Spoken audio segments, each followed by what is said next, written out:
जीवमजीवं दब्बं जिणवरवसहेण जनने देठं देविन्दविन्दवन्दं वन्दे तं सर्वदा शीर्षा। द्रव्य संग्रह परम मांगलिक ग्रंथ है। आचार्य नेमिचंद द्वारा यह लिखा गया है। 58 इसमें गाथा हैं, प्राकृत भाषा में लिखी गई हैं। इसकी जो शैली है बहुत ही सुगम है, सरल है। हम सब लोगों को पढ़ना चाहिए। इसमें 6 द्रव्य, 7 तत्व, 9 पदार्थ, मोक्ष मार्ग और ध्यान का बहुत सुंदर वर्णन है। गाथा नंबर यहाँ पर 16 चल रही थी और जिसमें हम पुद्गल की पर्यायों का जो है व्याख्यान सुन रहे थे। कितने प्रकार की पुद्गल की पर्यायें थी? 10 प्रकार की पुद्गल की पर्यायें थी, जिसमें अपन ने बंध और शब्द को समझ लिया था। आज आगे के जो भेद हैं उनकी चर्चा करते हैं। सूक्ष्म पुद्गल की पर्याय देखो, यहाँ लिखा है, अल्प परिणाम को सूक्ष्म कहते हैं, जो इंद्रिय ग्राह्य नहीं हैं, जो किसी को बाधा नहीं करते और बाधित भी नहीं होते, वे सूक्ष्म हैं। सूक्ष्म पुद्गल की पर्याय जो न स्वयं किसी से टकराते हैं और ना ही किसी से वो टक्कर खाते हैं, न किसी को रोकते हैं न किसी से रुकते हैं। ऐसे जो वर्गणाएँ हैं, ऐसे जो पुद्गल की पर्यायें हैं, जैसे कि एक जीव होता है सूक्ष्म जीव, एक इंद्रिय में ही होता है, 2 इंद्रिय में नहीं होता है। एक इंद्रिय जीव 2 प्रकार का होता है, एक सूक्ष्म होता है और एक स्थूल होता है। जो सूक्ष्म जीव होता है वो तीनों लोकों में ठसाठस भरे हुए हैं और वह जीव जो है किसी को बाधा नहीं पहुंचाते हैं, कहीं से भी आ सकते हैं और जा सकते हैं। पहाड़ से निकल जाएं, अग्नि से निकल जाएं, पानी से निकल जाएं, कोई किसी को वो स्पर्श नहीं करेगा, टच भी नहीं करेगा, तो बाधा भी नहीं पहुंचाई। ऐसी सूक्ष्म वर्गणाओं से बना हुआ जो शरीर है वो निगोदिया जीव का, तो आप देखिए वो भी पुद्गल की पर्याय ही है, उसका शरीर। और ऐसी सूक्ष्म वर्गणाएँ भी बहुत होती हैं। ऐसे सूक्ष्म स्कंध बहुत होते हैं, जो स्कंध किसी से टकराते नहीं हैं, हैं स्कंध, अनंत परमाणुओं का स्कंध है, लेकिन उनका जो परिणमन है वो सूक्ष्म रूप से परिणमन है, और जिसके कारण वो किसी को रोकते नहीं हैं और रुकते नहीं हैं, वो भी पुद्गल की पर्याय कहलाती है। अब चौथा है स्थूल पुद्गल। क्या लिखा है इसके बारे में? बड़े परिमाण को स्थूल कहते हैं, जो दूसरों को बाधा करते हैं और स्वयं भी बाधित होते हैं।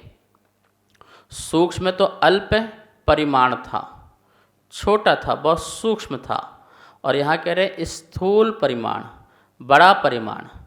कैसा बड़ा परिमाण? जो किसी से बाधित भी होता है, स्वयं भी बाधित होता है और दूसरों को भी बाधा पहुंचाता है। जैसे अपना शरीर, अपने शरीर से कुछ चीज़ अगर टकराएगी तो क्या होगा? हम उसको रोकेंगे, हमारा शरीर उसको रोकेगा, और हम किसी से टकराएंगे तो वो भी किसी से रुकेगा। जैसे अपना शरीर दीवार से जाके टकरा जाए तो क्या होगा? दीवार से रुक जाएगा, या फिर कोई चीज़ अपने से आकर के टकराए तो वो रुक जाएगी। तो ये स्थूल शरीर है। जितने भी हमें सबको दिखाई दे रहा है, सब स्थूल दिखाई दे रहा है। चक्षु इंद्रिय का जो कुछ भी विषय बन रहा है वो स्थूल बन रहा है, और वो सभी स्थूल जो पुद्गल की पर्याय हैं, द्रव्य हैं, वो क्या होती हैं? स्वयं बाधित होती हैं और दूसरों को भी बाधा पहुंचाती हैं। वो स्थूल, ऐसे जीव भी बहुत स्थूल होते हैं। जैसे मक्खी आई, मक्खी से अपने से टकरा के रुक गई, आगे नहीं बढ़ पाई, मच्छर आके रुक गया, ठीक है ना। तो ये सब क्या है? स्थूल स्थूल हैं। और 5वां नंबर का है संस्थान। क्या लिखा है? मूर्तिक पदार्थ के आकार को संस्थान कहते हैं। संस्थान का मतलब होता है आकार। जगत में जितने भी मूर्तिक पदार्थ हैं उनका अपना कोई न कोई आकार है। बिना आकार के कोई भी वस्तु नहीं है मूर्तिक, इस बात का ध्यान रखना। अमूर्तिक का कोई आकार नहीं है। अमूर्तिक का अपना कोई निश्चित आकार नहीं होता। आकाश का अपना कोई आकार नहीं है। काल द्रव्य का अपना कोई आकार नहीं है। ये जो आकार है सिर्फ किसका है? मूर्तिक पदार्थ का है। आप कहेंगे जीव का आकार तो है ना, व्यवहार से जिस देह में रहती उस प्रमाण आकार है। निश्चय से तो वो निराकार है, वो उसी आकार रूप रह गई, उसका अपना स्वयं का आकार नहीं है। वो तो देह, अंतिम देह से मोक्ष हुआ तो उस रूप रह गई। ऐसे ही जो मूर्तिक पदार्थ है उनका तो आकार बनता है और बिगड़ता है। अभी कुछ और पर्याय हो जाए तो दूसरा आकार हो जाएगा। मतलब बिना आकार के वो हो ही नहीं सकता है।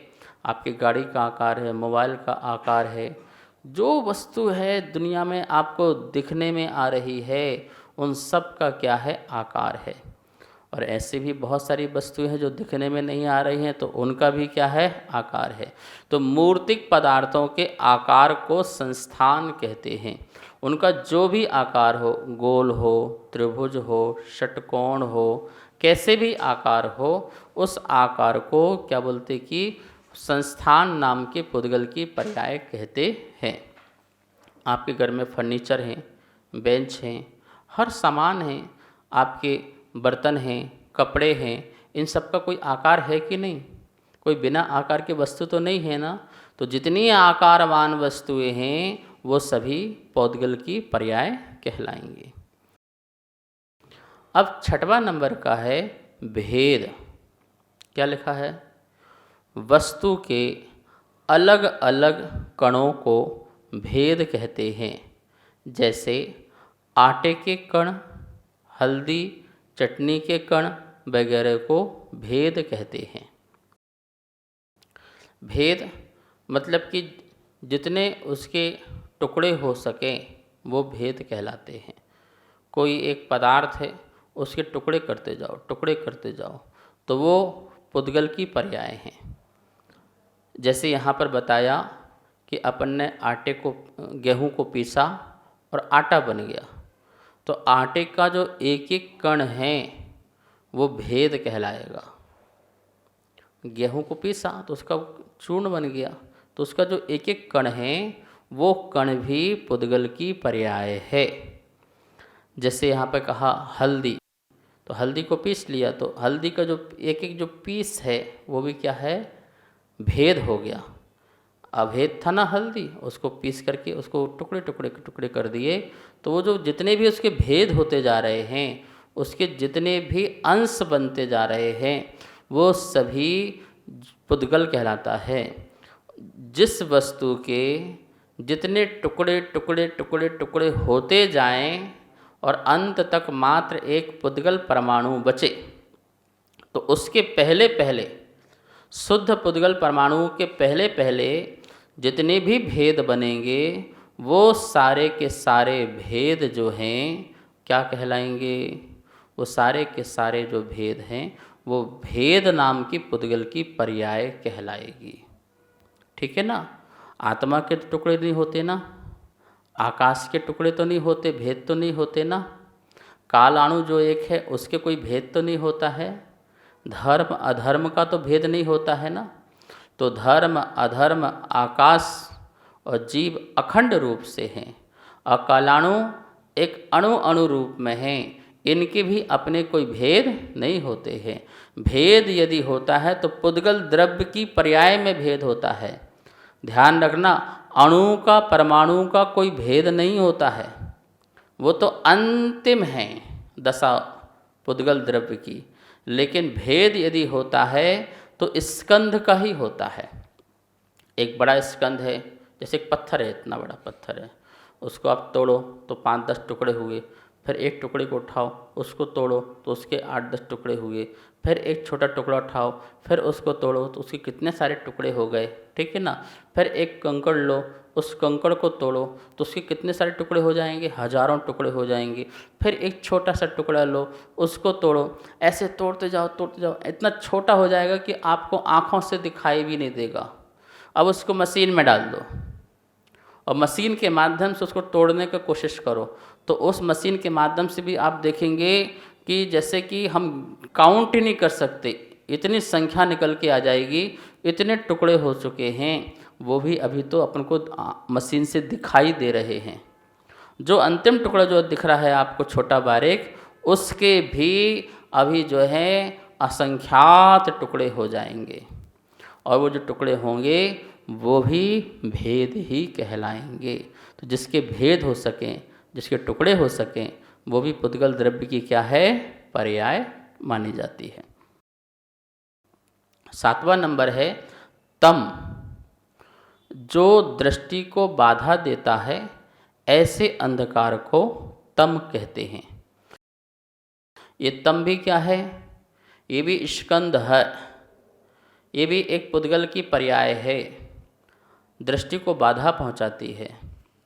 यदि अंधेरा हो जाए, सूर्य अस्त हो जाए, तो वहाँ पर हमें रखी हुई वस्तुएं दिखती नहीं हैं, कोई व्यक्ति दिखता नहीं। कहते हैं घनघोर अंधेरा, आँखों के सामने कुछ दिखता नहीं है। अंधेरे में हमें क्या दिखता है, कोई व्यक्ति कोई वस्तु न दिखे, लेकिन अंधेरा तो दिखता है ना। तो अंधेरा आपको दिख रहा है, तो ये अंधेरा क्या है, ये भी मूर्तिक है, ये भी स्थूल है, क्योंकि हमारे आँखों से दिखाई दे रहा है, इसलिए स्थूल है। और क्या है, स्कंद है, और पुद्गल की एक पर्याय है अंधेरा, तम। ठीक है ना, जो हमारी दृष्टि को बाधा पहुंचाता है, बाधा देता है। क्या बाधा देता है, हमें किसी व्यक्ति किसी वस्तु का ज्ञान नहीं होने देता है, हमारे ज्ञान में नहीं आ पाता है। अभी हम सूर्य के उदय में कितनी दूर तक का देख सकते हैं, बहुत दूर तक हम सूर्य चांद तारे भी देख लेते हैं, कितने किलोमीटर का हम देख लेते हैं, कितनी दूर से हवाई जहाज आ रहा है उसको देख लेते हैं। तो ये बाधा नहीं पहुंचाता, कौन, आतप जो है बाधा नहीं पहुंचाता है। लेकिन जो तम है, जो अंधकार है, वो क्या करता है, वो हमको बाधा पहुंचाता है, वो हमें पास की वस्तु को भी नहीं देखने देता है, अर्थात उसके कारण वस्तुएं दिख नहीं पाती हैं। तो जो ये अंधकार है, ये भी कोई भगवान की माया नहीं है, कोई भगवान के द्वारा क्रिएट की चीज़ नहीं है, ये भी एक पुद्गल की ही पर्याय है। 8वां नंबर का है छाया। कोई पदार्थ के निमित्त से प्रकाश युक्त अथवा स्कंध पदार्थ पर पड़ने वाले प्रतिबिंब को छाया कहते हैं। उदाहरण, वृक्ष की पृथ्वी पर पड़ने वाली परछाई या शीशे में व्यक्ति का प्रतिबिंब, ये छाया कहलाता है। आपका सूर्य का प्रकाश आ रहा हो और आपके शरीर में पड़ रहा हो, तो आपकी एक परछाई सामने जो है दिखाई देती है। वो परछाई क्या है, यद्यपि वह परछाई इतनी सूक्ष्म है कि जिसे हम पकड़ नहीं सकते, लेकिन उसे हम देख सकते हैं। इसलिए ये कैसी है परछाई, ये स्थूल सूक्ष्म है। स्थूल इसलिए है क्योंकि इसे हम देख सकते हैं, सूक्ष्म इसलिए है क्योंकि हम इसे पकड़ नहीं सकते। कोई भी छाया को पकड़ नहीं सकता है। कहावत है छाया माया एक सी। जैसे छाया को कोई पकड़ नहीं सकता, ऐसे माया को कोई पकड़ नहीं सकता, वो भी कभी ना कभी हमसे चली जाती है। तो ये छाया भी जो है, ये कोई चमत्कार नहीं है, ये भी एक जो है पुद्गल स्कंद का प्रतिबिंब है। जैसे अपन दर्पण के सामने खड़े हो जाते हैं, तो दर्पण के सामने खड़े होते ही हमारा शरीर का जो प्रतिबिंब है वो किस में झलकता है, हमारा जो शरीर का आकार है वो दर्पण में झलकता है। जो दर्पण में झलक रहा है वो मैं नहीं हूँ, वो ये शरीर नहीं है, लेकिन इस शरीर का जो प्रतिबिंब झलक रहा है, वो झलक रहा जो है वो भी इस शरीर की छाया है। और जो शरीर की छाया है, वो छाया भी एक पुद्गल की ही पर्याय है, कोई चमत्कार चीज़ थोड़ी है। कैमरे में ज्यों की त्यों फोटो खिंच जाना, ठीक है, वीडियो में ज्यों की त्यों शरीर का बोलना जो है रिकॉर्डेड हो जाना, ये क्या है? यह भी तो एक छाया ही तो है जिसे कैमरे ने कैच कर लिया और कैच करके वहाँ पर एक छाया चित्र तैयार कर दिया, उसको भी पुद्गल की पर्याय है। आप मुझे टीवी में जो सुन रहे हैं ना, वो प्रज्ञ सागर नहीं है, वो मैं नहीं हूँ, मैं तो अपने स्थान पर बैठा हुआ हूँ। लेकिन यहाँ जो तुम सुन रहे हो, देख रहे हो टीवी में, वो मेरा साक्षात का प्रतिबिंब है जो आपके टीवी में दिख रहा है। सैटेलाइट से मैं प्रज्ञ सागर नहीं आ गया, मैं वहाँ से गमन करके नहीं आ गया, वहाँ से आया है तो एक प्रतिछाया आई हुई है, बोलती हुई की प्रतिछाया आई हुई है, जिसे आप साक्षात सामने देख रहे हो। तो ये छाया भी क्या है? एक पुद्गल की पर्याय है, कोई चमत्कार अस्य नहीं है। और गजब हो गया, महाराज जी तो वहाँ बैठे, हमें तो यहाँ दिखाई दे रहे हैं, ये तो बहुत अस्य की बात है। कोई अस्य की बात नहीं है, ये तो पुद्गल की छाया है। 9वां नंबर है उद्योत। ज़्यादा उजाला उत्पन्न न करने वाले विशेष प्रकाश को उद्योत कहते हैं, जैसे चंद्र प्रकाश, जुगनू आदि का प्रकाश। जो ज़्यादा प्रकाश नहीं करते, जैसे तारे हैं, नक्षत्र हैं, ग्रह हैं, चंद्रमा हैं, जुगनू हैं, इनमें प्रकाश तो होता है पर इतना ज़्यादा प्रकाश भी नहीं होता है कि हम उससे पढ़ सकें, कुछ लिख सकें, कुछ देख सकें। ज़्यादा, इतना भी ज़्यादा नहीं होता है। उससे अपन रेखाएं भी नहीं समझ सकते कि रेखाएं कौन कौन सी कहाँ गई हैं, ठीक है ना। तो ये जो प्रकाश है, ये प्रकाश उद्योत प्रकाश कहलाता है। कौन सा है? उद्योत नाम का ये प्रकाश है। और ये प्रकाश भी एक पुद्गल की ही पर्याय है। तो चंद्र आदि का प्रकाश भी एक पुद्गल की पर्याय है, कोई परमात्मा का कोई चमत्कार नहीं है। 10वां नंबर का है आतप। जो सूर्य के निमित्त से गर्म प्रकाश होता है उसे आतप कहते हैं। सूर्य का प्रकाश आता है, उस प्रकाश से हम हर वस्तु को अच्छी तरह से देख सकते हैं, अपने हाथों की रेखाओं को भी देख सकते हैं, बारीक से बारीक चीज़ों को भी देख सकते हैं। ये जो सारा प्रकाश है, ये आतप नाम का प्रकाश है, ये भी एक पुद्गल की पर्याय है। आपके घर में जो लाइट लगी हुई है, जो बिजली है, वह बिजली का जो प्रकाश है, बल्ब का प्रकाश, ट्यूबलाइट का प्रकाश, जो भी प्रकाश है, ये भी आतप ही कहलाएगा, क्योंकि ये भी गर्म होता है, ये ठंडा नहीं होता है। कोई भी आपकी बिजली की लाइट जो है वो ठंडी नहीं होती है, वो भी कैसी होती है? गर्म ही होती है, हीट देने वाली ही होती है। इसलिए ये प्रकाश भी कौन सा प्रकाश है? ये आतप प्रकाश है, और ये भी पुद्गल की पर्याय मानी जाएगी। इस प्रकार से इस गाथा के अनुसार 10 प्रकार के जो भेद थे पुद्गल की, उनका व्याख्यान हुआ। आप इसका चिंतन करें, मंथन करें और इन पुद्गलों से अपने राग द्वेष को हटा करके अपनी आत्मा का कल्याण करें। समय हो गया है, आइए माँ जिनवाणी की स्तुति करते हैं। वाणी के ज्ञान ते सूझे लोकालोक, सो वाणी मस्तक नमो, सदा देत हूँ धोख, सदा देत हूँ धोख।